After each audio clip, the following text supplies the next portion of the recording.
Good morning, everyone. Today we will discuss about application of trigonometry, that is height and distance. You know various application in trigonometry. So one of them is calculate height and distance any object, and now we discuss about angle of elevation, angle of depression, etc. So what is angle of elevation? Let us consider P is the object and O is the observing point. When you observe the point P from O, an angle made by the line of sight and horizontal line, that is called angle of elevation. Clear? So what do you mean by line of sight? The line segment between observer point and object. Clear? That line segment is called line of sight. And the horizontal line and line of sight, angle between them, that is called angle of elevation. So as a whole we can say when the object is upwards and observer is downwards, then that type of angle is called angle of elevation. इसका मतलब क्या है ना, जब कोई object ऊपर में रहेगा, आप नीचे से उसको देख रहे हैं, कितना एंगल से उसको देख रहे हैं, that type of angle is called angle of elevation. And depression क्या है? ऑब्जर्वर होगा ऊपर एंड ऑब्जेक्ट होगा नीचे. क्लियर? तो when angle made by the line parallel to the horizontal line and line of sight, that angle is called angle of depression. So in a single figure you can say angle of elevation equals to angle of depression by the help of geometry, that is alternate angle. So okay student, today we'll solve some applications, that means some problem. Now first problem is a tower is 100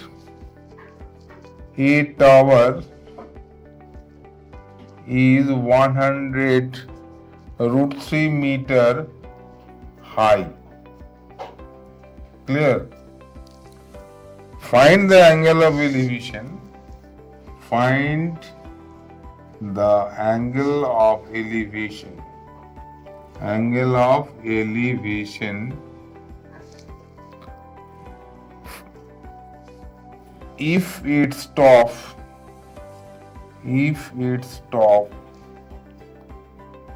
from a point 100 meter away from its foot. 100 meter away from its foot. तो okay student, at first draw the figure according to the question. Figure के अनुसार according to the questions आपको figure बनाना होगा. A tower is 100 root 3 meter high. So let us consider AB is a tower. Clear? AB is a tower and that is 100 root 3 meter. After that, find the angle of elevation of its top from a point 100 meter away from its foot. मतलब इसका foot क्या होगा? Tower का foot होगा A and tower का top होगा B. तो foot से 100 मीटर अवे, मतलब 100 मीटर डिस्टेंस जाइए. After that taking a point P and from that point angle of elevation of the top of the tower. तो obviously P point से B को join करना होगा, बिकॉज किसका देख रहे हैं आप? That is top of the tower को देख रहे हैं. कहां से देख रहे हैं? P से. How much angle? That is unknown, that is theta. तो देखो यहाँ पर इस राइट एंगल ट्रायंगल में मेरा दो चीज दिया हुआ है, perpendicular and base. So you have to calculate theta. तो इजीली आप बोल सकते हैं कि in triangle ABP, AB equals to how much? 100 root 3 meter and AP equals to 100 meter. तो इसमें आप कौन सा रेशियो चॉइस करोगे? You know that there is 60 ratio. तो which ratio you will taken and why? अगर हम इसको P एंड B का जो रिजल्ट दिया हुआ है तो ऑटोमेटिकली tan या cot लगा सकते हो, इसीलिए हमारा चॉइस होगा tan थीटा. तो आप लोग क्या लिखेंगे? वी हैव tan थीटा, तो tan थीटा क्या होता है ना P बाई बी, तो परपेंडिकुलर कितना है ना 100√3 एंड बेस क्या है 100, दोनों को सिंप्लीफाई करोगे तो √3।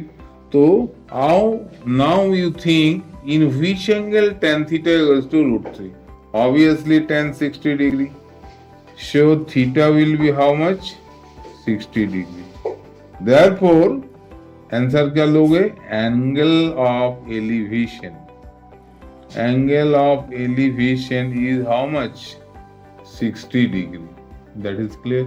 सो जब भी आप कोई प्रॉब्लम बनाओगे you must draw the figure according to the language, language के अनुसार फिगर बनाइए, उसके बाद देखिए हमको एक रेशियो चॉइस करना होगा, विच ratio choice that is depend upon the question. जैसे इस क्वेश्चन में परपेंडिकुलर एंड बेस दिया हुआ है तो इसीलिए या tan या cot आप लगा सकते हैं, तो इसलिए हम लोग tan भी लगा दिए, you may use also cot, no problem. So we proceed another problem, okay student, in the same way. So write down the question at first, then try to solve, and you know that there is 60 ratio, आपको question को पढ़ने के बाद ही पता चलेगा जो कौन सा रेशियो आपको यूज करना होगा। So again I write the second question, you must follow the language, okay. Next question देखो, the angle of elevation, the angle of elevation, the angle of elevation of the top of a tower, of the top of a tower from a point on the ground, from a point on the ground which is 30 meter away from the foot, which is 30 meter away from the foot, okay. Find the height of the tower, 30 meter away from the foot is of the tower is 30 degree. Find the height of the tower. तो okay student, इसके अनुसार आपको figure बनाना होगा। तो question को एक बार remind कर देते हैं, देखिए क्या लिखा है, the angle of elevation of the top of A tower on the ground which is 30 meter away from the foot of the tower is 30 degree. तो एंगल ऑफ एलिवेशन कितना है 30 डिग्री। तो एक टावर आप बनाइए, let us consider a tower that is AB, height of the tower आपको पता नहीं है, इसको H मान लीजिएगा, इससे 30 मीटर डिस्टेंस जाइए फुट से, और क्या करेंगे एक पॉइंट लीजिए, इससे एक पॉइंट लेना है P, और P से इसका टॉप को देखो, that means angle of elevation of the top of the tower. So top of the tower में एंगल ऑफ एलिवेशन 30 डिग्री दिया हुआ है, and you have to calculate H। तो क्लियरली ऑब्जर्व करो, जिसमें क्या है सोल्यूशन जब लिखोगे तो जस्ट डाटा को लिखना, जैसे जो गिवन है, AB be the height of the tower, AB be the height of the tower, clear. After that AB को कंसीडर कर लीजिए, AB equals to H, no problem. AP equals to 30 meter, that also given, and angle APB that is angle of elevation, that also 30 degree. तो in triangle APB आप कौन सा ratio choice करोगे? तो again देखो, जो दिया है बेस और जो निकालना वो परपेंडिकुलर, तो जो गिवन है वो तुम्हारा बेस हो गया, एंड जो निकालना है वो क्या हो गया परपेंडिकुलर हो गया। तो परपेंडिकुलर एंड बेस में क्या रिलेशन बनता है ना tan, इसीलिए tan 30 डिग्री को हम चॉइस किए। tan 30 degree equals to AB by AP, that implies H by 30. तो यू नो दैट tan 30 कितना होता है ना, 1/√3 इक्वल्स टू h/30. तो क्रॉस मल्टीप्लाई करोगे तो h इक्वल्स टू कितना, 30/√3. तो वेरी इजीली इसको सिंप्लीफाई करो √3 से मल्टीप्लाई करके, तो 30√3 डिवाइडेड बाय 3 काट दीजिएगा तो कितना आएगा, 10√3 meter. That implies height of the tower is how much, 10√3 meter.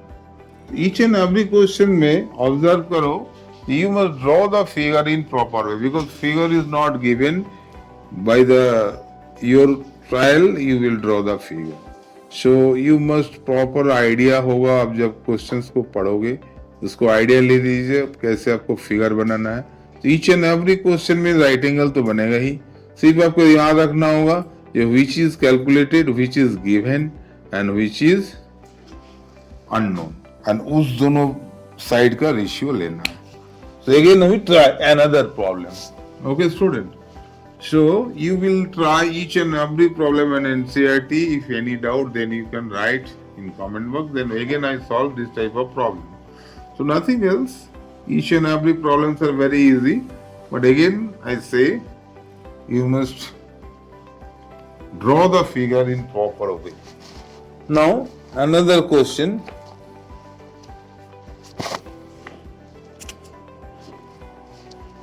from a point on the ground, from a point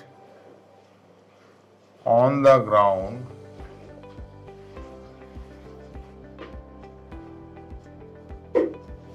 from a point on the ground 40 meter away, 40 meter away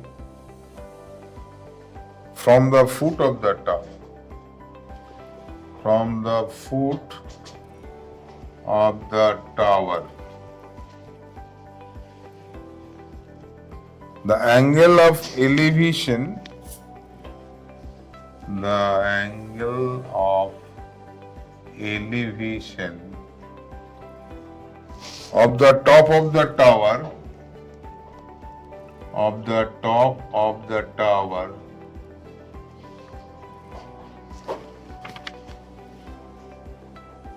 is 30 degree.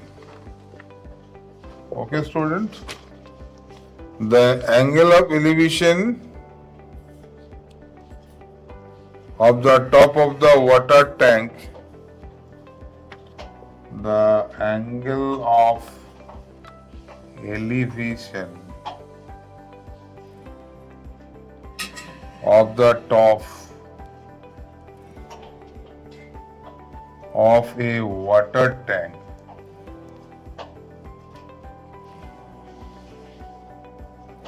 on the top of the tower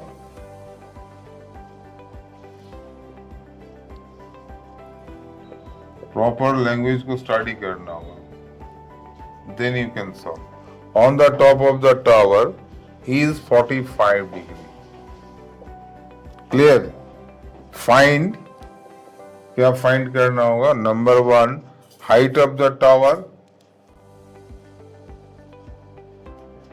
height of the tower. Number 2 depth of the tank, the depth of the tank. That's all. So okay student, इसको समझना होगा आपको बढ़िया से. तो देखो पहले लिखा है from a point on the ground 40 meter away from the foot of the tower, the angle of elevation of the top of the tower is 30 degree. और टावर के ऊपर में एक टैंक बना हुआ है, ओवरहेड टैंक. समझ में आया, ये टावर है, इसके ऊपर में एक टैंक बना हुआ है. इसको थोड़ा सा हम बोल्ड लाइन में बना देते ताकि आपको समझ में आएगा ये तुम्हारा टैंक है. क्लियर. तो BC हो गया और AB हो गया टावर, BC हो गया आपको टैंक. तो AB का जो हाइट ऑफ द टावर ये भी आपको पता नहीं है, H हो गया, और ये जो डेप्थ ऑफ द टैंक को H1 मान लिया. ये दो तो अननोन क्वांटिटी है, but 40 meter away from the foot of the tower, क्योंकि टावर जमीन के साथ हमेशा 90 डिग्री एंगल बनाते हैं, इसलिए 90 डिग्री एंगल बनेगा। और टेकिंग ए पॉइंट P, तो P पॉइंट से पहले एलिवेशन लेना है। देखो लिखा है angle of elevation of the top of the tower is 30 degree, तो B is the position of the top of the tower.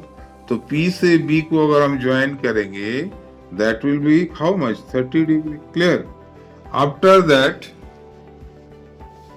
The top of the water tank, तो C हो जाता है वाटर टैंक का टॉप, क्योंकि tank कौन है, BC है, और C is the position of the top of the tank. ये कितना डिग्री है ना, 45 डिग्री। एंड ये वाला रिजल्ट कितना दिया, 40 मीटर। ओके स्टूडेंट, इसमें जो जो चीज आप मान चुके हैं, सपोज के उसको एक बार लिख लीजिए। Let AB be the height of the tower, clear, height of the tower, that means AB equals to what, H, and BC be the depth, BC be the depth,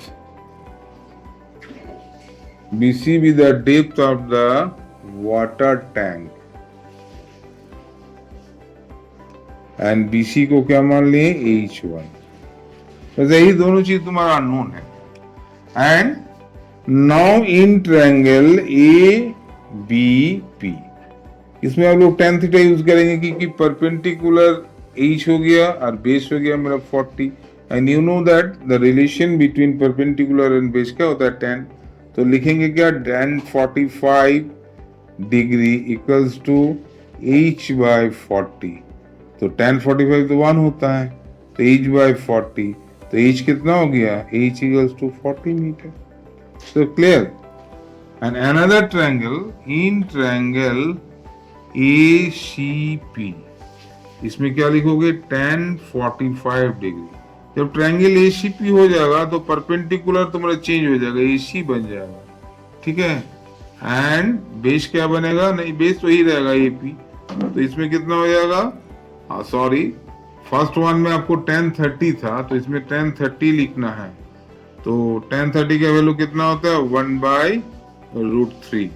okay student, H equals to क्या हो जाएगा ना, √3, H का value हो जाएगा 40, तो H हो जाएगा 40/√3। इसको रेशनलाइज कर लीजिएगा, मतलब √3 से मल्टीप्लाई करके 40√3/3। That's all for height of the tower. But in the case of another triangle ACP, इसमें हो जाएगा tan 45, जिसका वैल्यू 1 हो गया।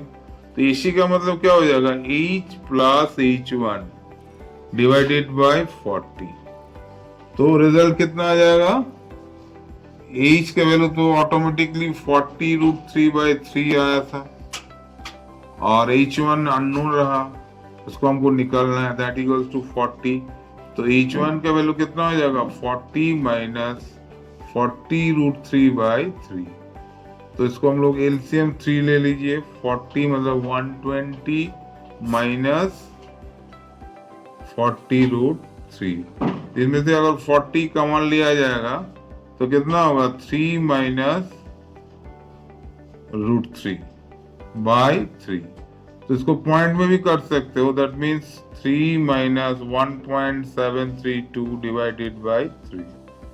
तो थोड़ा सा कैलकुलेशन ही डेसिमल में रख सकते हो, तो 3 से 1.732 माइनस कर दो, कितना रिजल्ट आएगा, 8 6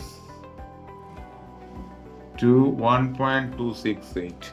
okay student, is it clear, I think. तो ये हो जाएगा 40.1268 डिवाइडेड बाय 3, मल्टीप्लाई करके डिवाइड कर लीजिए, will got the answer. Second, we remind the problem how to solve. देखो पहले एक टावर बना लो AB, जिसका हाइट H है, उसका ऊपर में एक ओवरहेड टैंक है, तो टैंक मतलब BC हो गया, तो C is the position of top of the tank. Okay, now clearly angle of elevation of the top of the tower is 30 degree and angle of elevation of the top of the tank equals to 45 degree. So according to the question, tan 30 equals to H by 40. So h by 40 equals to 1 by root 3. So 1 by root 3 means cross multiply करोगे तो h root 3, that is root 3h equals to 40, h equals to 40 by root 3. And simplify करेंगे root 3 से multiply करेंगे तो 40 root 3 by 3 meter. Clear? Now another triangle ACP tan 45 हो जाएगा h plus h1 perpendicular, base हो जाएगा 40, तो h plus h1 का वैल्यू अगर 40 हो गया तो h का वैल्यू 40 root 3 by 3 बैठा देते हैं, तो एज ए रिजल्ट क्या आएगा 40 माइनस 40 रूट 3 बाई 3. सिंप्लीफाई करोगे तो 40 इंटू 1.268 बाई 3. तो मल्टीप्लाई करके जो भी रिजल्ट आएगा लिख देना. That's all for today. Thank you.